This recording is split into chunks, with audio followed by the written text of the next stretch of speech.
distinguished ladies and gentlemen. Let me thank the HR Focus team for inviting me to share a few thoughts and perspectives with you today.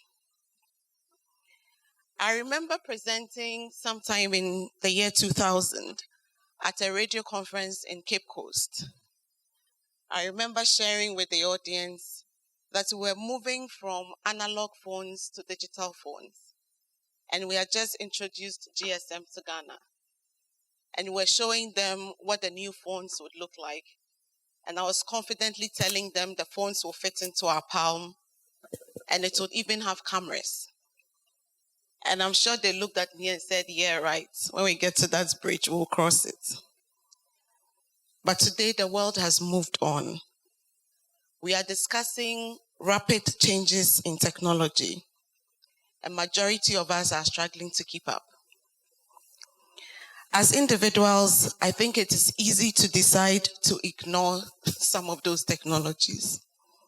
However, as businesses who are operating in competitive environments, responding quickly and nimbly to the change is core to your sustainability, and this is important. As a result of digital transformation, no organization is too big to fail or too small to succeed. You either adapt or you die. And I dare say there's nothing like survival. The issue is that our customers have choices. They are engaging with us differently and they expect great experience, whether they touch you online, in your shop, or through your contact center. They want the best experience. Today, they say what they want. And with the advent of social media, you no longer control the narrative for your brand. The customers will decide where they want to express their view, how they want to say it, when they want to say it, where they want to say it. And sometimes you find out after 5,000 people have liked the post and others have shared it. So you don't control the narrative. And that is why you need to be on top of the game. Customers today are not loyal to brands. They just want relevance. Your brand has to deliver his need. And you need to find a way of adapting the way you operate so that you can be competitive. And this is not easy.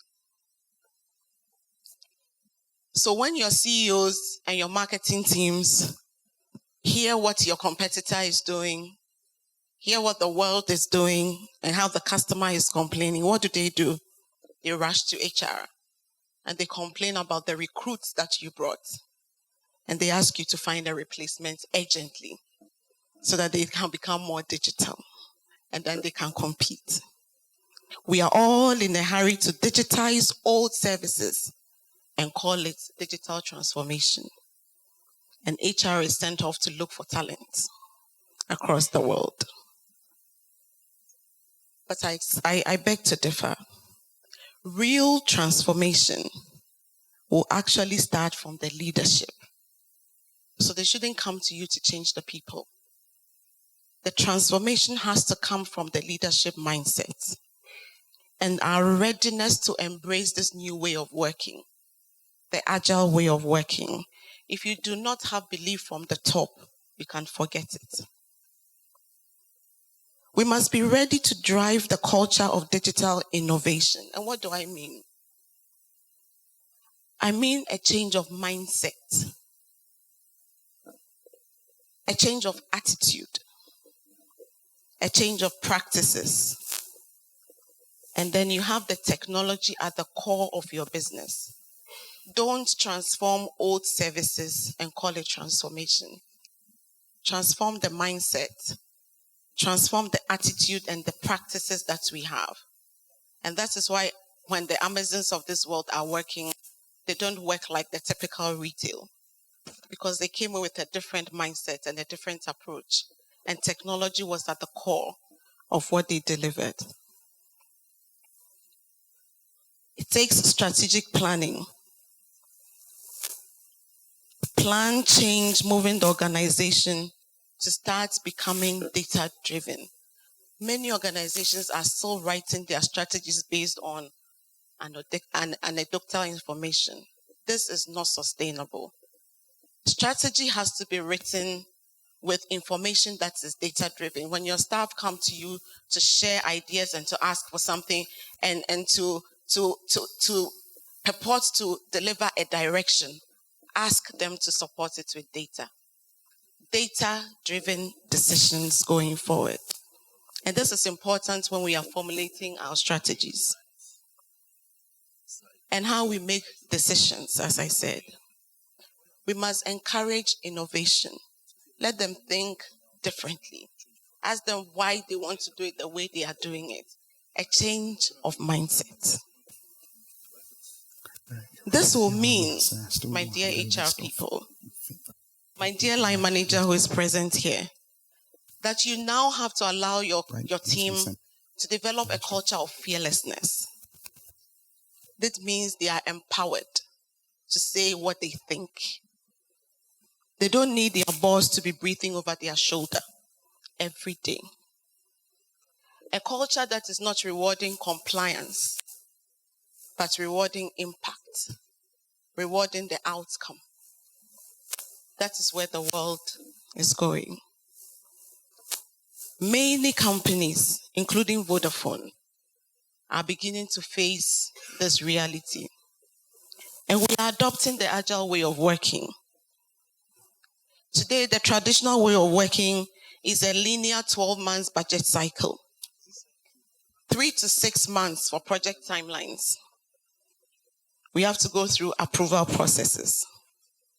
We have to move one step at a time. Technology sits in a different building from marketing, and we protect our turf. The world has changed, and we need to change. What do? We gather requirements, and then we do feasibility studies, and then we design, and then we code, and then we test, and then we come and show the outcome. By that time, your competitor would have done the next 4 things and released the next 4 products whilst you were going through your feasibility studies. Because you want the outcome to be perfect. That's how we have all been trained. But in the new way of working, we seek outcomes that the customer can touch in shorter, faster steps. And this is where the transform, this is what we are calling the sprints. So you no longer wait for 6 months to say the product is ready. You say, what is my minimum viable that I can go to market with? And even when you are changing an existing product, you don't wait for the new one to be completely ready. You go with shorter sprints of what the customer can touch. Because like I said, the customer is making a decision every single day. And he has no loyalty to your brand. He wants relevance. With the outcome of every sprint, you have improved something. You can measure what has been achieved. The customer journey has improved. The product has improved. It's not the same as yesterday. The service has improved. And then you can move to the next sprint.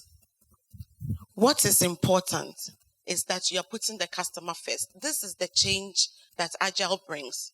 You stop being internally focused and you think about, how do I get to this customer first? How do I make a change in what I gave to him yesterday?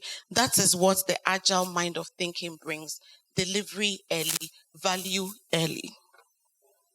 There are different Agile frameworks, and I'm sure you've heard most of them. Scrum, Kanban, DevOps, XP, etc. And definitely you need an expert to take your organization through, especially the management team, and then you can decide what works best for your company. We are using DevOps, we are using Scrum today in Vodafone.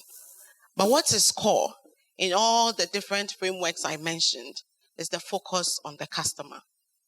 If the mindset will change and will start being adaptive to change, then there's better collaboration between the teams. Today in Vodafone, I give you an example. We have teams who are working in squads. They are a team of about 9 people in one group, and that's what you call the squad.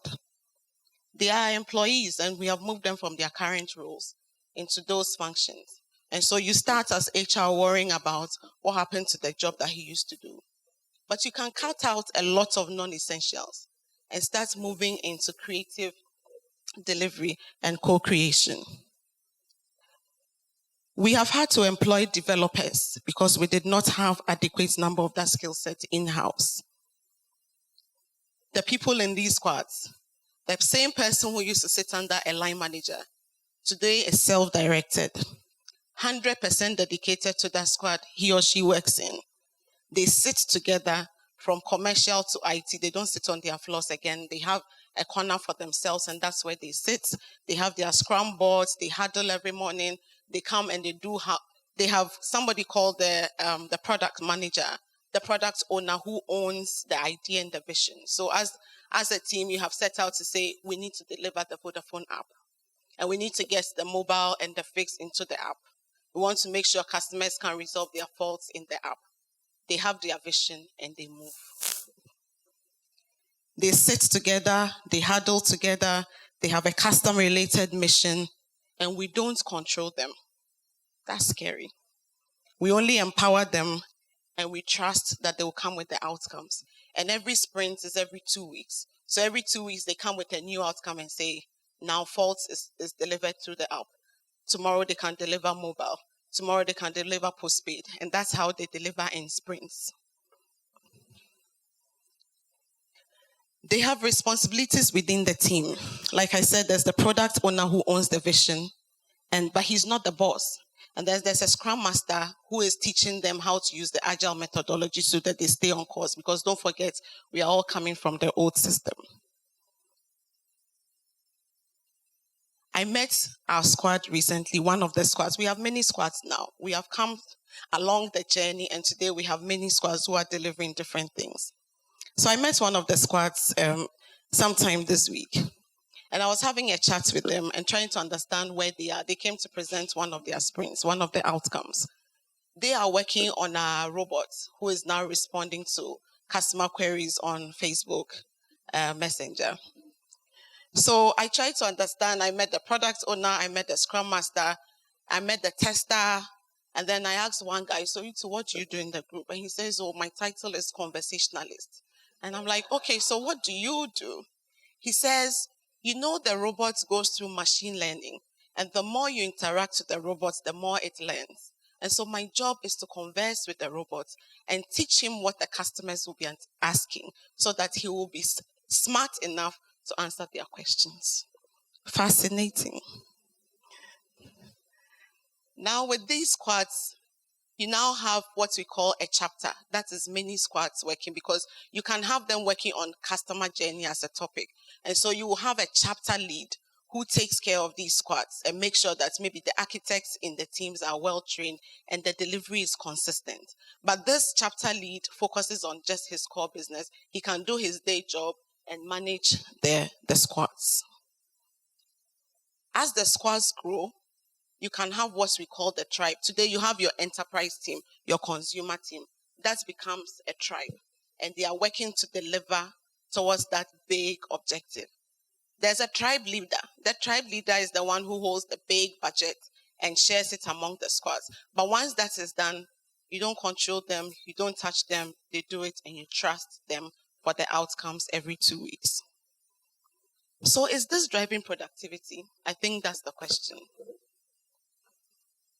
Yes. This way of working, at least from our experience, is driving productivity. People are empowered. Same people I used to see in previous roles are delivering without any boss telling them what to do. Once you have been clear on your expectation, leave them alone. There's transparency. There's daily inspection on progress amongst themselves, because as I said, they meet every morning and they huddle and they have a scrum board. Because they deliver in sprints, you have the opportunity as well to refresh your deliverables so that you avoid the risk of waste and project overspends. And then you can go to their scrum board. On the Scrum board, you have visibility of what they are doing daily, and because they update it daily, you can see what is yet to be done, what is being done, what has been done, what is being tested, and what is ready to be released to the customer. So there's accountability because they have to be visible. And there's early business value, as I said, because they deliver to the customer every 2 weeks. The customer is your focus. And every 2 weeks, there's something that you deliver new to the customer. Even if it is a journey of how he opens a bank account, you can improve that journey with your squads daily. Do not think, because I'm from a technology company, that Agile methodology is for product-led environments. No, it is far from the truth. This concept embraces industry, every industry.